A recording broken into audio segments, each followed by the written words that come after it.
नमस्कार मेरे प्यारे दोस्तों, मैं Sanjay Kumar SK GKGS channel में आप लोग को हार्दिक स्वागत करता हूं। आशा करता हूं कि आप सभी लोग बहुत अच्छे होंगे और आप लोग की पढ़ाई लिखाई बहुत अच्छे से चल रहे होंगे। प्यारे दोस्तों, आज हम आप लोग को जो है बीमारी जो है चैप्टर पढ़ाने वाले। प्यारे दोस्तों, इसमें से कुछ चैप्टर जो है कुछ क्वेश्चन को हम पढ़ा दिए हैं, कुछ क्वेश्चन बाकी है, उस जो बाकी है उसी को आज पढ़ाने वाले हैं।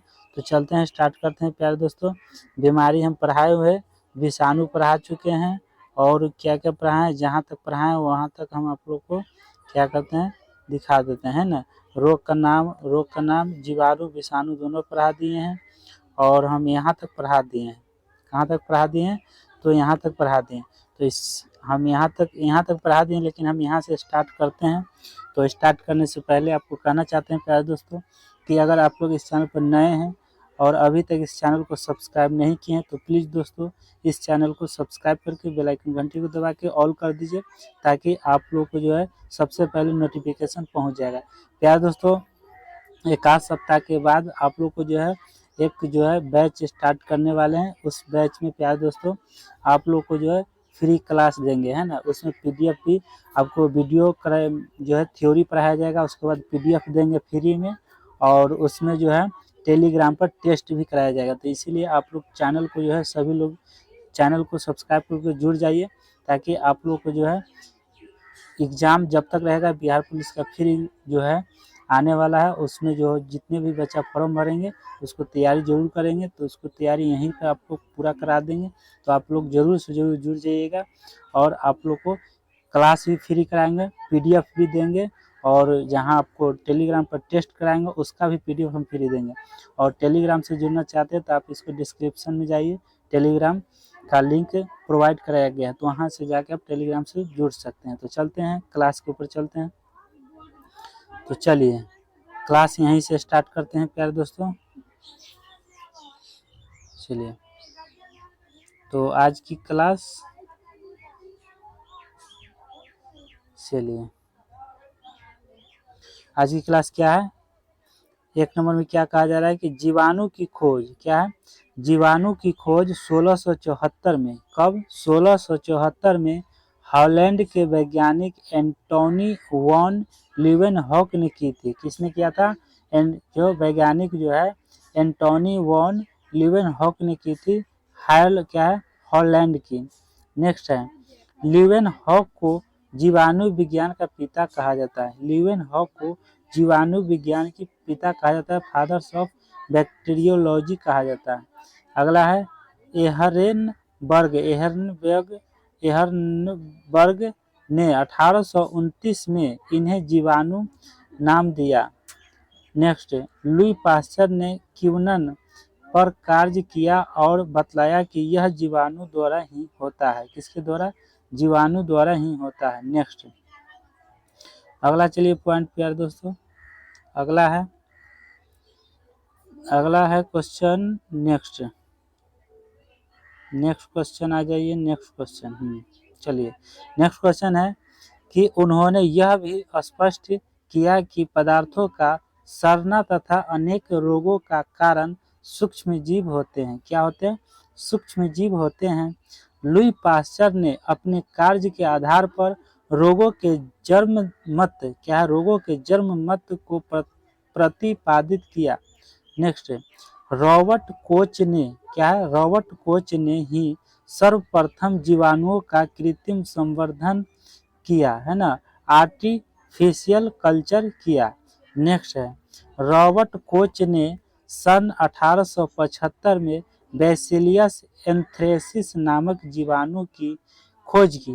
क्या? रॉबर्ट कोच ने 1875 में बैसिलियस एंथ्रेसिस नामक जीवाणु की खोज की। तो बैसिलियस एंथ्रेसिस नामक की खोज किसने किया? तो रॉबर्ट कोच ने कब किया था? 1875 में, याद रखिएगा, ठीक है। नेक्स्ट क्वेश्चन, अगला क्वेश्चन है, रॉबर्ट कोच ने सन 1875 में बैसिलियस एंथ्रेसिस नामक जीवाणु की खोज की, जिसे एंथ्रेक्स रोग कहा जाता है। क्या है? एंथ्रेक्स रोग होता है, ठीक है। नेक्स्ट, कवक। क्या है? चलिए कवक के बारे में बताते हैं। चलिए, रोगों का नाम, कारक, अंग, उपचार, है ना। कवक, एथलीट फुट किसके कारक है ना, कवक। एथलीट फुट में कारक क्या है, कवक है। और किस अंग को कहा जाता है, त्वचा को कहा जाता है। ठीक है, इसका उपचार क्या है, स्वच्छता है ना, स्वच्छता है। दाद क्या है, दाद किसे, कवक के कारण होता है। दाद जो है, दाद रोग जो है किसके कारण होता है, तो कवक के कारण होता है। और कौन सा अंग को प्रभावित करता है, तो त्वचा को प्रभावित करता है। और इसकी जो है उपचार स्वच्छता है, स्वच्छता रखना ही दाद नहीं होगा। अगर जहाँ गंदगी रहेगा वहाँ जरूर दाद होने का ज़्यादा चांस रहता है। नेक्स्ट, खाज कवक के कारण होता है। किसके कारण, तो कवक के कारण ही खाज की उत्पन्न होता है। ठीक है, और कौन सा अंग, कौन सा जो है जगह जो शरीर का वो प्रभावित करता है, तो त्वचा को प्रभावित करता है खाज। ठीक है, और ये भी जो है स्वच्छता अगर रहेगा, स्वच्छता से अब अगर शरीर को रखिएगा साफ सुथरा से, तो दाद खाज खुजली ये भी नहीं होने वाला है। ठीक है, गंदगी होने के कारण जो है दाद खाज खुजली होता है। नेक्स्ट, गंजापन जो है क्या होता है, कवक के कारण होता है। गंजापन जो है प्यारे दोस्तों वो कवक के कारण ही होता है।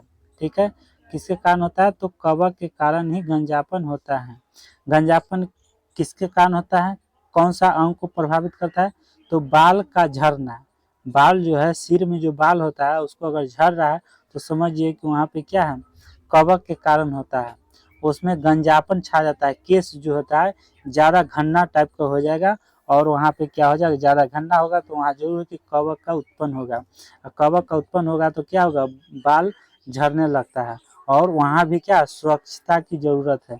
अगर बाल स्वच्छता से नहीं रखते हैं, अगर वहाँ गंदगी रहेगा, बाल आप जो है उसको सही से जो है स्वच्छता से रखिएगा, तो बाल के अंदर में जो है एक उजला उजला परत जैसा जमने लगता है ना, तो उसी को क्या है, कवक बोला जाता है।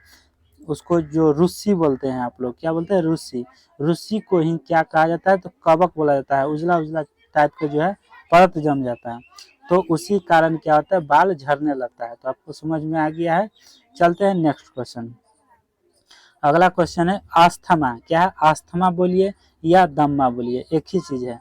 दम्मा बीमारी या अस्थमा बीमारी किसके कारण होता है, तो ये भी कवक के कारण ही होता है। ठीक है, कौन सा अंग को प्रभावित करता है, तो फेफड़ा को।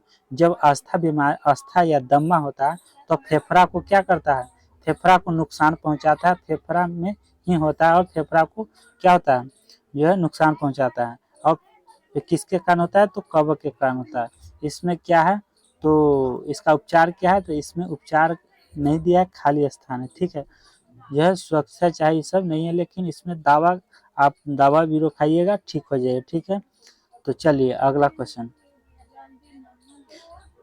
नेक्स्ट क्वेश्चन, चलिए आगे है कवक। क्या प्यारे दोस्तों, थोड़ा और जूम कर लेते हैं, जूम को छोटा कर लेते हैं ताकि समझ में अच्छे ढंग से आ जाए। ठीक है, तो आप लोग बने रहे प्यारे दोस्तों, शुरू से अंत तक आप लोग वीडियो को देखिएगा, स्किप करके मत देखिएगा। ठीक है, चलिए कवक पादप से होता है। कवक जो है क्या चीज होता है, तो पादप से। रोगों का नाम, कारक और प्रभावित भाग। क्या है प्रभावित भाग प्यारे दोस्तों, तो चलिए स्टार्ट करते हैं। पहला क्वेश्चन है आलू का वाट रोग। क्या है, आलू का वाट रोग जो है, आलू का वाट रोग किसके कारण होता है, तो सिनकिट्रियम है ना, सिनकिट्रियम इंडोबायोटिक है ना, क्या है, सिनकिट्रियम इंडोबायोटिकम नामक कवक के द्वारा जो है आलू का वाट रोग होता है। और कौन सा अंग जो है, कौन सा भाग को प्रभावित करता है, तो कंद का काला होना। कंद जो है, आलू को जो देखते हैं, जैसे ही आलू को जब उखाड़िएगा तो उसमें जो है कंद जो है कभी कभी हरा काला हो जाता है ना, कहीं कहीं कोना में देखिए काला हो जाएगा, तो वही जो है आलू का वाट रोग इसी के कारण होता है। ठीक है, नेक्स्ट, आलू का उत्तर भावी है ना, आलू का उत्तर भावी अंगमारी रोग है ना, अंगमारी रोग किसके कारण होता है, तो फाइटोथ्योरा है ना, फाइटोप्यूथोरा इन्फेस्टेंस नामक कवक के द्वारा होता है। ठीक है, और ये जो है पत्तियों पर धब्बा बनना है ना, प्रभावित होता है। किस भाग पर? तो पत्तियों पर धब्बा बनना। पत्तियों पर देखते होंगे कि आलू के पत्ता पर जो धब्बा धब्बा टाइप का हो जाता है, तो इसी कारण होता है। ठीक है, समझ में आ गया होगा आप लोग को। चलिए नेक्स्ट क्वेश्चन। बाजरा क्या? बाजरा का ग्रीन ईयर रोग। बाजरा का ग्रीन ईयर रोग किसके कारण होता है? तो स्क्लेरोस्पोरा क्या है? ग्रेमिकोरा नामक कवक के द्वारा होता है।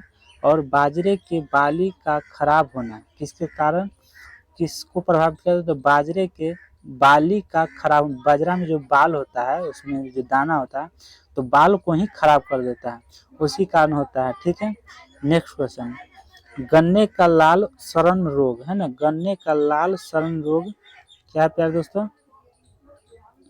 गन्ने का लाल जो है सड़न रोग, उसमें देखते होंगे गन्ना, जहां आप देखे होंगे कहीं के गन्ना में जो है लाल टाइप का उसमें हो जाता है ना, सड़ने लगता है, वो किसके कारण होता है? तो कोलेट्रिकम फाइल क्या है? फालकेटम नामक कवक के द्वारा होता है। कोलेट्रिकम फालकेटम नामक कवक के द्वारा ताना का फटना, गन्ने के रस से शराब जैसी गंध आता है। ठीक है, नेक्स्ट क्वेश्चन अगला है मूंगफली का टिक्का रोग। मूंगफली का टिक्का रोग क्या? सर्कोस्पोरा सर्कोस्पोरा फर्सनेटा नामक कवक के द्वारा होता है।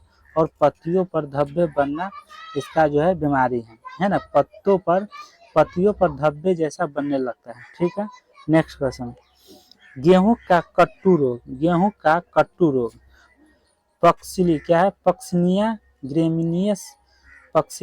ग्रेमिनियस ट्रिटिकी नामक कवक जो है इसी के कारण होता है। और पत्ती ताना पर लाल धब्बा बनना जो है इसकी जो है बीमारी है।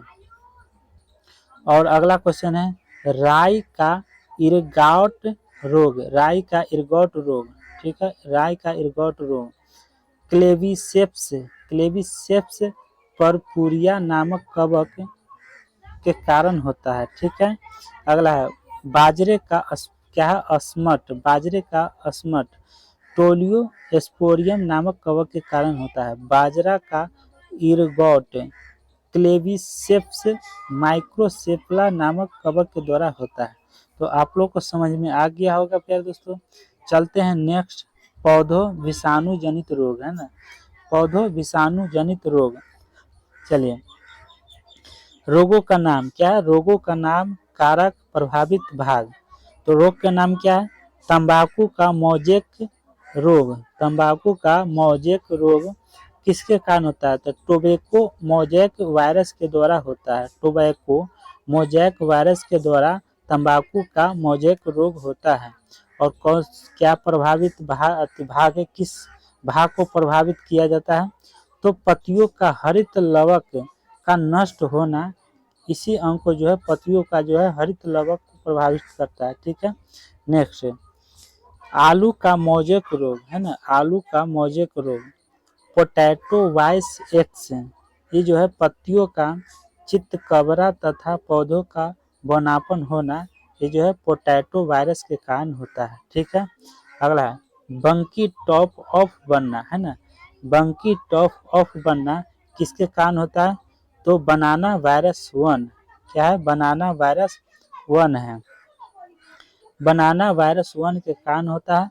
पौधों का ठीक से विकास न होना इसकी जो है प्रभावित अंग है। ठीक है ना, प्रभावित भाग है। नेक्स्ट क्वेश्चन आगे चलते हैं। अगला क्वेश्चन है प्यारे दोस्तों कि रोग का नाम। रोग का नाम क्या है? कारक, प्रभावित भाग। आलू का सैथिलिया रोग। आलू का सैथिल रोग किसके कारण होता है? तो अस्यूडोमोनास क्या है? अस्यूडोमोनास सोलेनेसिस के कारण होता है ना, किसके कारण होता है प्यारे दोस्तों? तो अस्यूडोमोनास सोलेनेसिरियस, है ना, सोलेनेसिरियस के कारण होता है। अस्यूडोमोनास सोलेनेसियरम के कारण होता है। ठीक है, सोलेसियरम के कारण होता है। और प्रभावित भाग कौन सा है? तो पौधों का संवहन तंत्र है। नेक्स्ट क्वेश्चन, ब्लैक आर्म क्या है? ब्लैक आर्म किसके कारण होता है? तो जैंथोमोनास के कारण होता है, जैंथोमोनास के कारण होता है।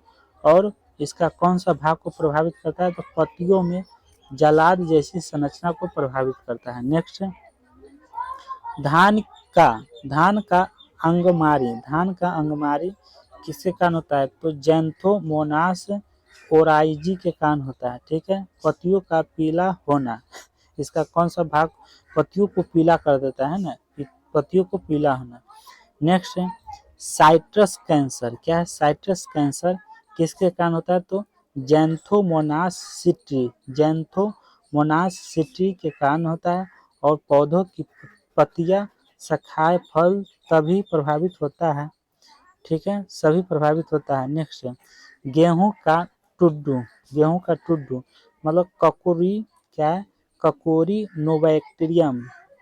नोबैक्टीरियम इंडोबायोटिकम, ये जो है इसी के कारण होता है। पत्तियों का मुरझा जाना, गेहूं के बालिया का नष्ट हो जाना, ये जो है इसकी जो है प्रभावित है ना, प्रभावित भाग है। तो चलते हैं प्यारे दोस्तों, जो है यहाँ तक आज क्लास ले लिए हैं। अब कितना थ्योरी बच गया देख लेते हैं। 2 पेज थोड़ा सा और बच गया, चलिए इसको भी करा ही देते हैं।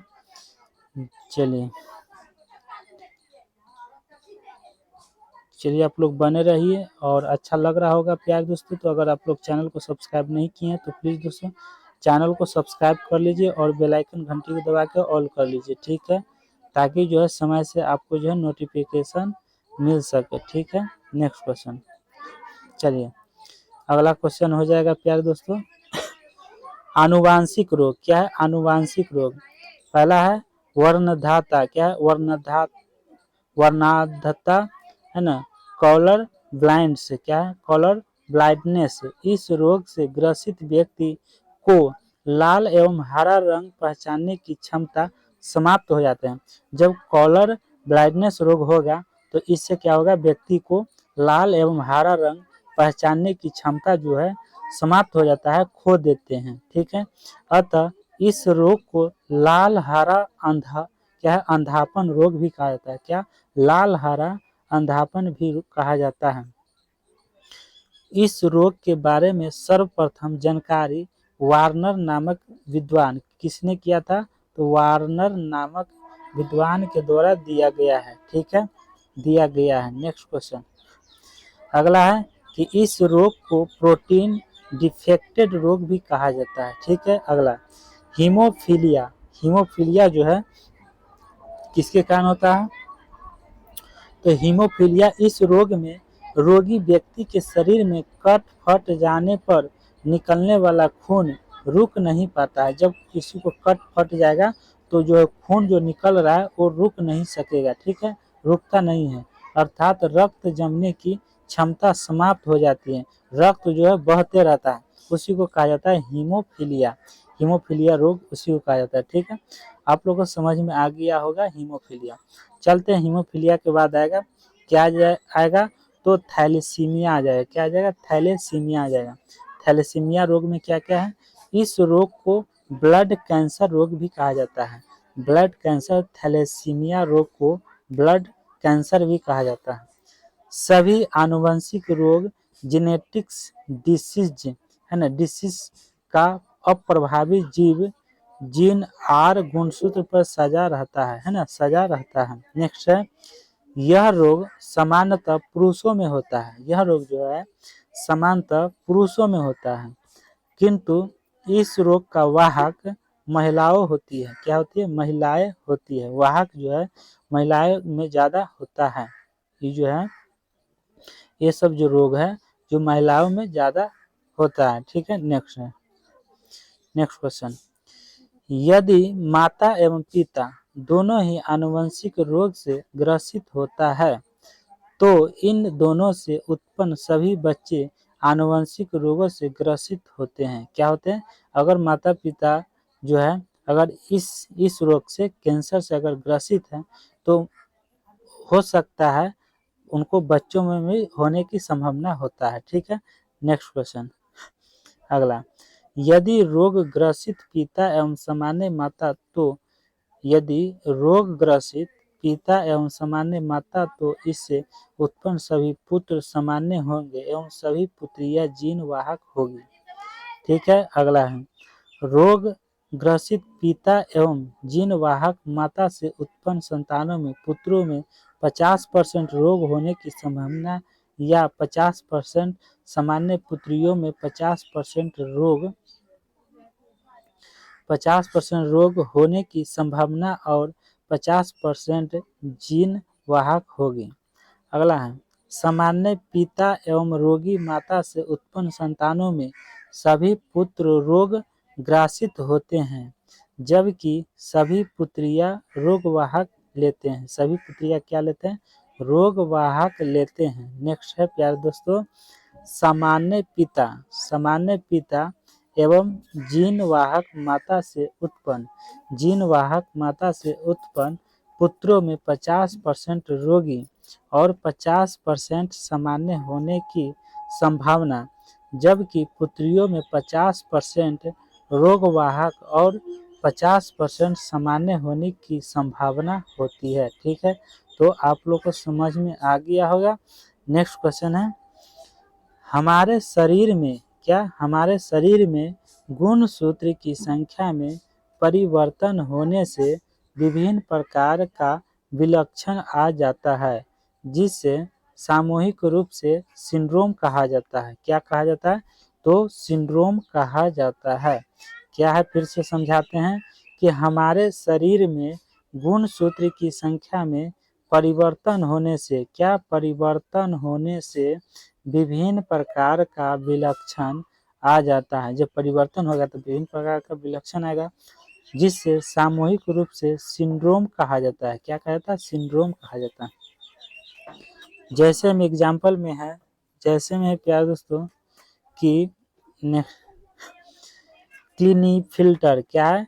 क्लीनीफिल्टर सिंड्रोम। जैसे में क्लीनीफिल्टर सिंड्रोम, इसमें गुणसूत्र की कुल संख्या 47 से 44 प्लस XYX होता है ना, 47 44 प्लस XYX होता है। ठीक है, नेक्स्ट ऐसा बच्चा बाहरी तौर पर पुरुष होता है, लेकिन जैसे जैसे शरीर का विकास होता है तो पुरुष का द्वितीयक लैंगिक लक्षण नहीं आ पाता है ना।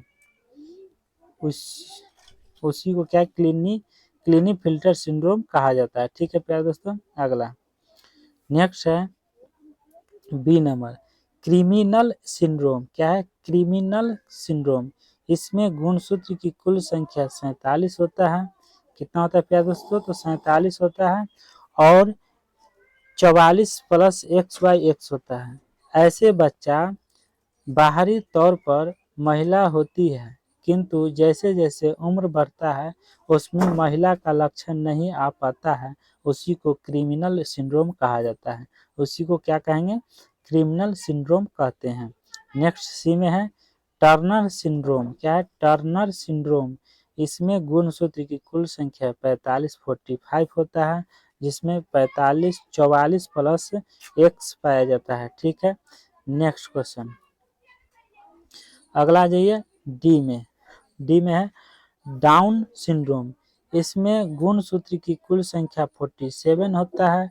इसमें 21वें जोड़ा अलैंगिक गुणसूत्र ऑटोसोम में एक अधिकता के कारण होता है। ठीक है, और इससे रोग को मंगोलॉयड क्या है? मंगोलॉयड आयोडाइड रोग भी कहा जाता है। ऐसा बच्चा मानसिक एवं शारीरिक दोनों रूप से कमजोर होता है। क्या होता है? मानसिक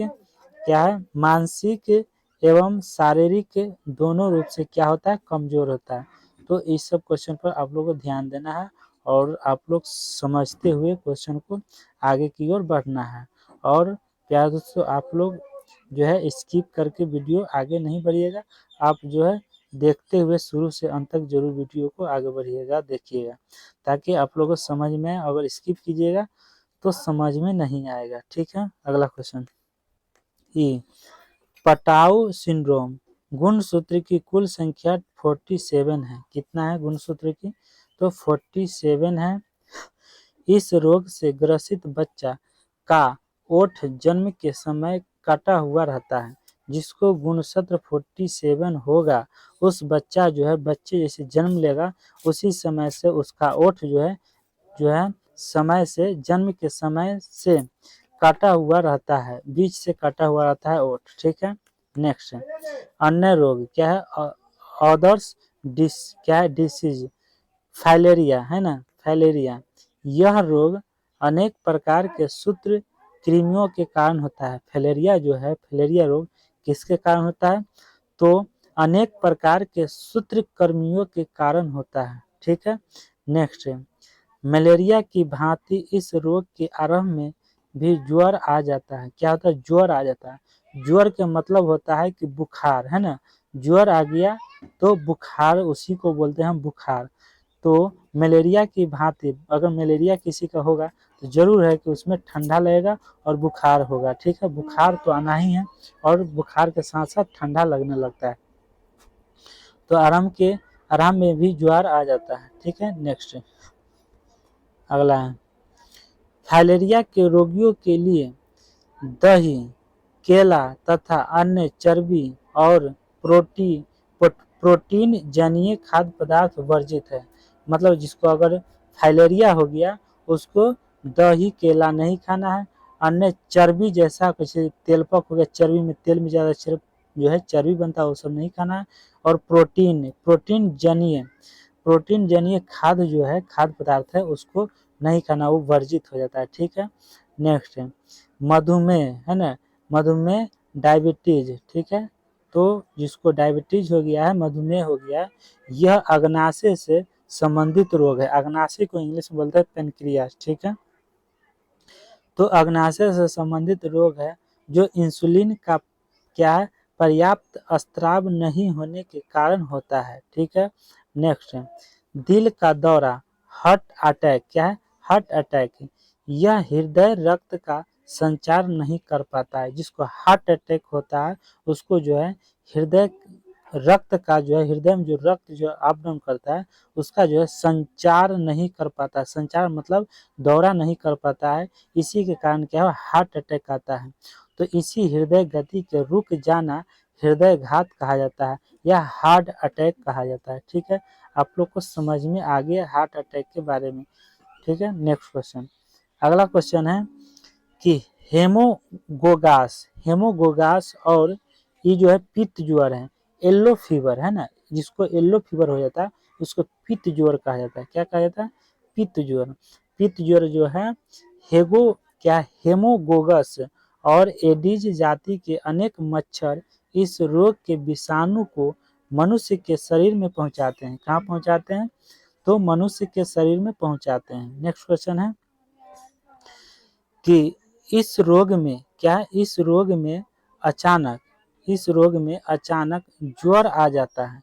जब पित्त ज्वर आएगा, येलो फीवर जब होगा तो इस रोग में अचानक ज्वर आ जाता है। जोरों मतलब बुखार, जोरों का सिर दर्द तथा हड्डियों में दर्द हो जाता है। जोर बहुत ज्यादा हो जाता है ना, सिर दर्द तथा हड्डियों में दर्द होने लगता है तो समझ जाइए कि पित्त ज्वर येलो फीवर आ गया है। ठीक है। नेक्स्ट क्वेश्चन अगला क्वेश्चन है कैंसर है ना, कैंसर। तो कैंसर से शरीर के किसी भाग में दर्द न करने वाला पिंड बन जाता है। मुंह से थूक के साथ खून निकलता है, इसी को हम कैंसर कहते हैं। जब मुंह से जैसी थूक बाहर आप कोई किसी को अगर हुआ है, अगर जो है कोई भी किसी को अगर हुआ है अगर देखे होंगे तो जैसा ही मुंह से थूक बाहर बिकता है तो उसके साथ में खून ब्लड आ जाता है। जो ब्लड आ जाता है समझिए कि उसको कैंसर का शिकार हो गया है। ठीक है। तो चलिए नेक्स्ट एस्केरियासिस है ना, एस्केरियासिस इस रोग का संक्रमण भोजन के द्वारा होता है। किसके? भोजन के द्वारा ही होता है। नेक्स्ट इस रोग में पेट में तेज दर्द होता है, वृद्धि रुक जाती है ना। पेट में जब दर्द होगा तो इस किसके कारण? एस्केरियासिस के कारण होता है। ठीक है। नेक्स्ट क्वेश्चन अगला क्वेश्चन है प्यारे दोस्तों टीनियसिस। क्या है? टीनियसिस इस रोग का कारक टीनिया सोलियम नामक परजीवी है। ठीक है, रोगी व्यक्तियों के आंत में परजीवी के अंडे उपस्थित होते हैं जो कि मल के साथ बाहर आ जाते हैं। ठीक है, समझ में आ गया। जो रोगी व्यक्तियों के आंत में परजीवी, कहाँ, आंत में परजीवी के अंडे उपस्थित होते हैं जो कि मल के साथ बाहर आ जाते हैं, उसी को जो है क्या है, टीनियसिस रोग हो जाता है। समझ में आ गया। नेक्स्ट क्वेश्चन अगला है जोड़ों का दर्द। क्या है प्यारे दोस्तों, जोड़ों का दर्द। जोड़ों का दर्द का मतलब हुआ अर्थराइटिस। क्या है, अर्थराइटिस।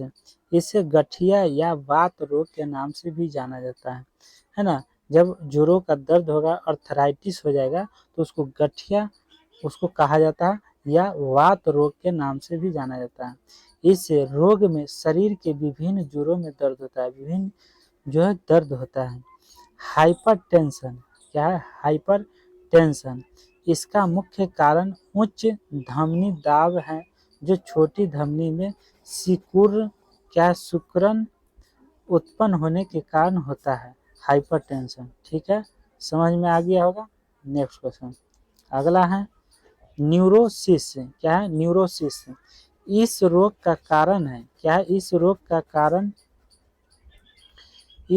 कारण है कि उच्च तंत्रिका तंत्र या मस्तिष्क के समक्ष किसी असामान्य स्थिति का आ जाना है ना। इस रोग का कारण उच्च तंत्रिका तंत्र या मस्तिष्क के समक्ष किसी असामान्य स्थिति का आ जाना न्यूरोसिस कहा जाता है।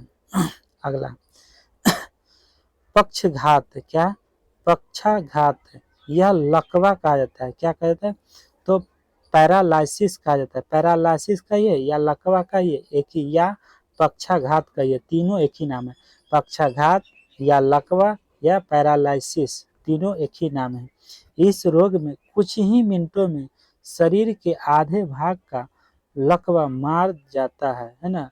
इस रोग में कुछ ही मिनटों में शरीर के आधे भाग, मतलब माथा से लेकर सिर से लेकर पैर तक, एक तरफ जो है आपको माथा से शुरू होगा नीचे पैर तक, नीचे तक एक पट्टी जो है खड़े आपको सुन्न हो जाएगा और जो है लूज हो जाएगा।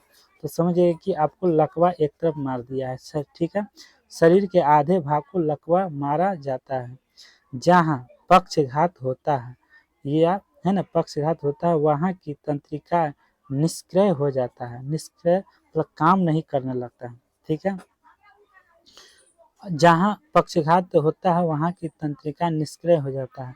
अगला है एलर्जी। एलर्जी है कुछ वस्तु जैसे धूल, धुआं, रसायन, कपड़ा, सर्दी किन्हीं विशेष व्यक्तियों के लिए हानिकारक हो जाता है। एलर्जी जो है कई कारण से होता है। धुएं से भी एलर्जी हो जाता है। धुआं, किसी को धूल पड़ गया शरीर पर तो शरीर नोचने लगता है, वहाँ चकत्ता या बहुत सारे एलर्जी होता है। एलर्जी होता है धूल पड़ने से कितना का छींक आना, छींक आने के बाद सर्दी हो जाना या शरीर में खुजली हो जाना, बहुत सारा एलर्जी है। धुआं, रसायन है ना, धुआं के कारण भी होता है, किसी भी रसायन के कारण भी हो जाता है ना।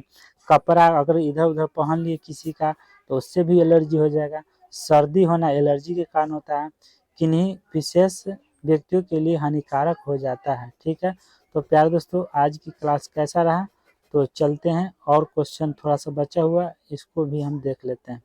ठीक है, उसके बाद हम चलेंगे जो बचेगा ऑब्जेक्टिव।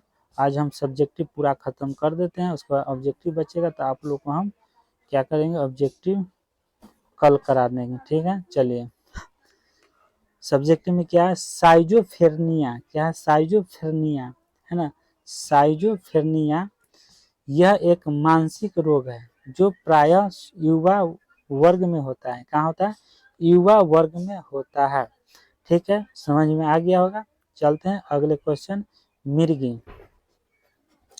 मिर्गी, इससे अपस्मार रोग। क्या है, अपस्मार रोग भी कहते हैं, मिर्गी को अपस्मार रोग भी कहते हैं।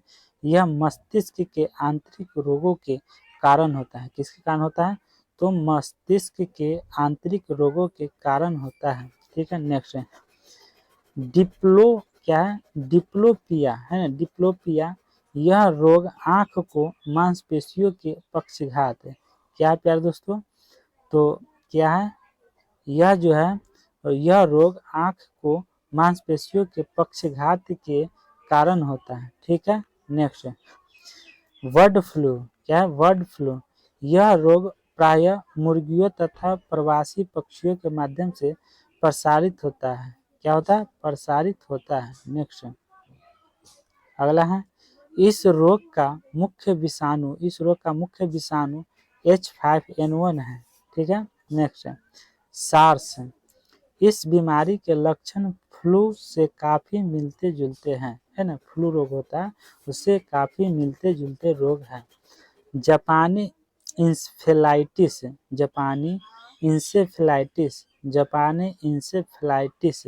यह रोग जो है क्यूलेक्स प्रजाति के मच्छर से फैलता है। कौन सा, तो क्यूलेक्स प्रजाति के जो है मच्छर, जो उसी से क्या होता है, वो जापानी इंसेफ्लाइटिस रोग फैलता है।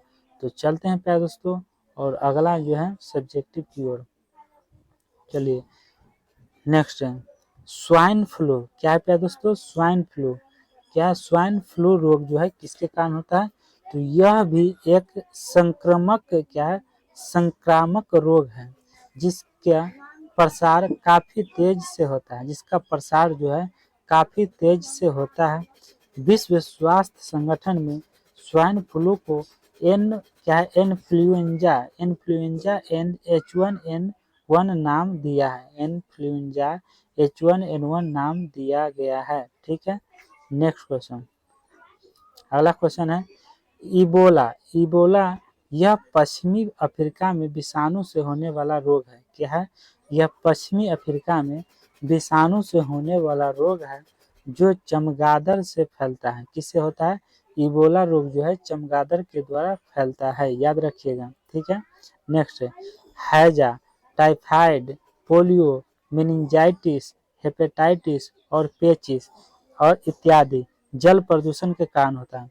हैजा रोग जल प्रदूषण के कारण होता है, टाइफाइड जल प्रदूषण के कारण होता है, पोलियो जल प्रदूषण का होता है, मेनिंजाइटिस जल प्रदूषण के कारण होता है, हेपेटाइटिस जल प्रदूषण के कारण होता है, पेचिस इत्यादि जल प्रदूषण के कारण होता है। याद हो गया होगा। नेक्स्ट अगला है कालाजार के रोगाणु लेशमानिया। क्या है, प्लेनेरिया में द्विखंडन होता है। क्या होता है, द्विखंडन होता है।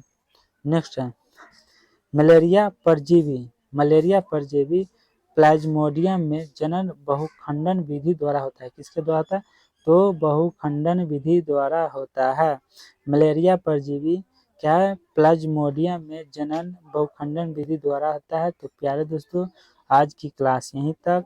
ऑब्जेक्टिव जो बच गया आप लोग को हम कल करा देंगे, तो हो सकता है कि कल हम इसको ऑब्जेक्टिव ख़त्म कर देंगे। तो प्यारे दोस्तों, आप लोग बने रहिए, ऐसा ही क्लास करने के लिए आप डेली अपडेटेड रहिएगा, और आप लोग को इस चैनल पर डेली कराया जाएगा। हम कुछ सोच रहे हैं, आप लोग कमेंट बॉक्स में बताइए। अभी हम पूरा क्लियर नहीं सोचे, लेकिन सोच चुके हैं कि आप लोग को हम चैप्टर वाइज जो है आप लोग क्वेश्चन कराएं, और एग्ज़ाम के रिलेटेड है ना, बिहार पुलिस दरोगा जो भी है एग्ज़ाम के रिलेटेड पर डे होगा, 1 से 2 क्लास डेली चालू करेंगे और स्टार्ट करेंगे। उसमें आपको क्लास भी देंगे, थ्योरी पढ़ाएंगे, और आपको थ्योरी के बाद ऑब्जेक्टिव पढ़ाएंगे, और उसको हम टेस्ट भी टेलीग्राम चैनल पर लेंगे। अगर आप लोग अच्छा लग रहा है तो आप लोग ज़रूर बोलिए यस, कमेंट में लिख कर भेजिए, यस सर लिख कर भेजिए। तो देखते हैं कितने लोग भेजते हैं। अगर 100 से ज़्यादा आएगा कमेंट तो हम स्टार्ट कर देंगे। जब 100 से ऊपर आ जाएगा तो हम उस बैच को स्टार्ट करेंगे, वो भी फ्री में देंगे। PDF सब चैप्टर वाइज PDF भी देंगे, सारा चीज़ देंगे। तो चलते हैं प्यारे दोस्तों, आज की क्लास यहीं तक। कैसा लगा कमेंट बॉक्स में ज़रूर दीजिएगा प्रतिक्रिया अपना। जय हिंद, जय भारत, थैंक यू दोस्तों।